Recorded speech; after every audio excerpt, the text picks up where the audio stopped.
Alright, how's it going everybody? It is iVolt and welcome to another Dragon Ball Legends video. Now, today we have quite an interesting one because Komodo basically datamined the beta files for this game, the APK, the file that you obviously install to play this game. And he's uncovered some pretty interesting stuff that we're actually going to be going over because I really want to cover this game. I like the premise of, having a new story and having, I guess, well, he's not really your own custom character, but it will be involving different characters from different eras. We have a hooded character, and then we also have another character whose name has been dropped, but we don't see their faces. So, basically, the premise of the story is, there's a tournament again, or it's a tournament, but this time instead of just being from different universes, it's from warriors from all of different times and eras, which is going to be interesting.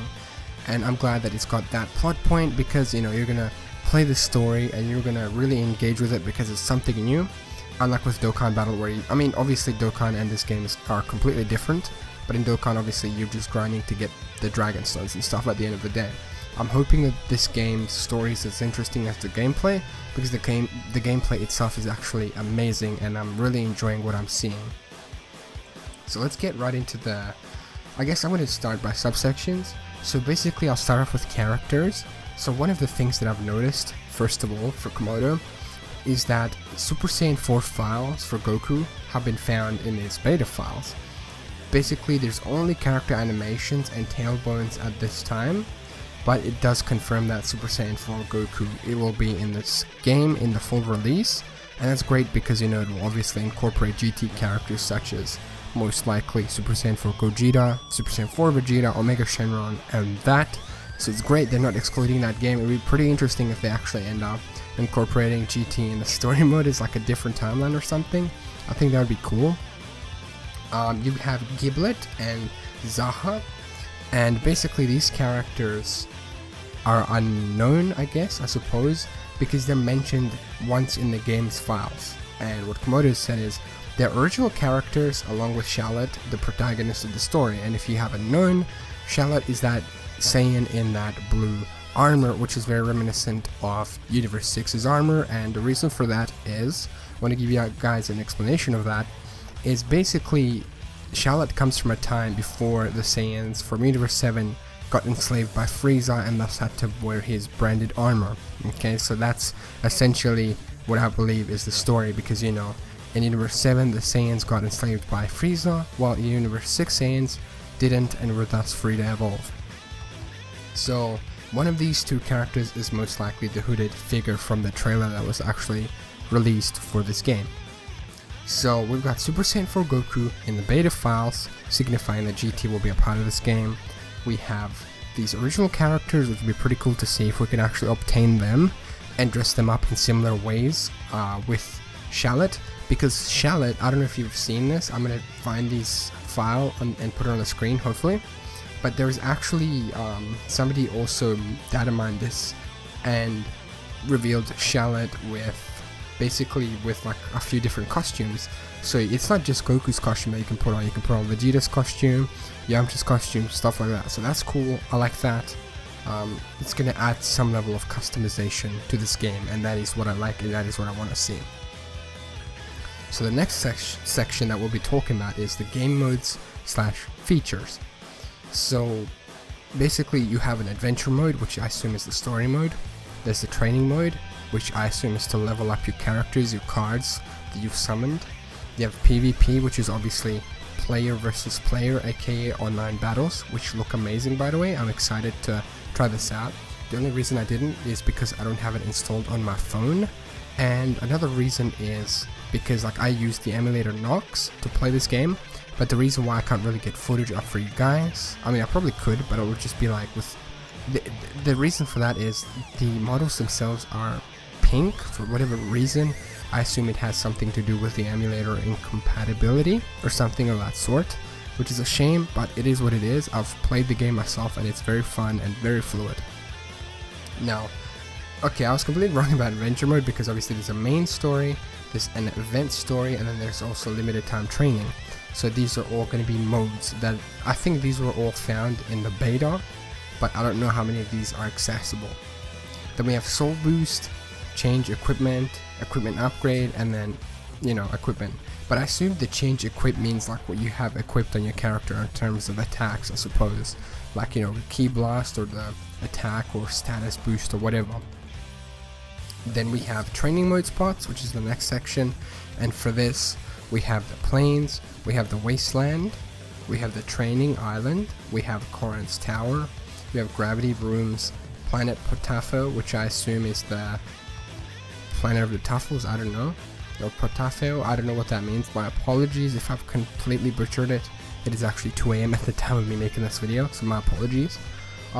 Forest of Terror, Supreme Kai's planet, Kame House, King Kai's planet, Hyperbolic Time Chamber, planet Beerus or Beerus's planet, and then Royal Palace of Zeno, which I assume this means that they will be including Beerus in this game, Ultra Instinct Goku, Full Power Jiren, stuff like that, which will be amazing. Let me tell you about that. I'm pretty sure I heard somewhere, then just please take what I'm about to say right now as a grain of salt, or with a grain of salt. But from what I heard was that these people who are making this game, they want to include every single Dragon Ball character into this game, which is a huge goal in itself, but I feel like they can do it. For one, this will revolutionize mobile PvP, I suppose, because Dokkan doesn't really have a PvP. You're just running events and defeating them and clearing them with the teams that you've summoned. But in this game, you're going to have real-time PvP against other players all around the world with seamlessly no lag, which sounds amazing. And I'm really looking forward to it. I'm excited. I haven't done PvP yet because of the models and stuff, and I've just been like really busy with other things. Now we also have adventure mode stages, and that is Kame House, the Ferrous Plains, the Golden Desert, the Violet Valley, the Verdant Forest, the Blue Depths, the Brilliant City, and Planet A. Now it's funny because for one, these names remind me of Fortnite landing locations, like, you know, Lucky Landing, and all that stuff. So it's just funny to me because I've been playing a lot of Fortnite. But back to the topic, these are the adventure mode stages. So basically, this is all the stuff that's been data mined. So we've got new characters, game modes and features, training mode spots, and adventure mode stages. Now at the moment, I'm gonna look up Dragon Ball Legends Datamine. Okay, I want to see if somebody else found some other stuff. But basically, we have that hooded character, which is incredibly interesting. There's obviously 2 new characters. There's the, you know, the Shallot, of course, Super Saiyan 4 Goku, which is great. At the current time, obviously, there's no other datamines. Which is kind of weird, I guess, because you'd be thinking that Arrow would be data mining this, but I guess the only people that can data mine this game at the moment are the ones with the tools to, you know, data mine this game. But I'm really excited to see, you know, somebody like fighting Super Saiyan 4 Goku with like Ultra Instinct Goku. It's gonna be exciting, and I really want to cover this game on my channel because I feel like it's gonna be an amazing experience. And from another thing that I've heard, apparently you can get everything that a pay to play or pay to win, quote unquote, you know, character. You can get the same characters, everything, but it would just take you longer. And that's what I like, because, you know, you don't have to pay money. That's what I want in games. I don't want games to have like, oh, if you pay for this game, you win. No. In games, like especially like Fortnite, I just love the fact that you can buy skins or you can just buy cosmetic items. That is what I like in games. Like if you're going to include microtransactions, then include microtransactions that don't give the players an advantage and give them customization options. Like that's what we all love in games. We love to customize our character or whatever we're playing as to differentiate ourselves and give our character an identity. That's what makes the game fun.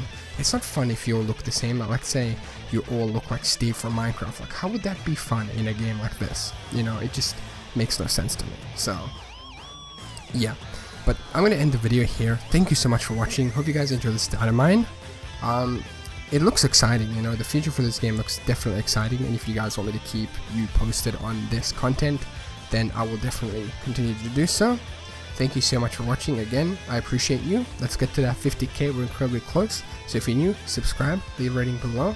Tell me what you guys think of this game so far, and I will see you guys in the next one. Take care, my friends. Peace.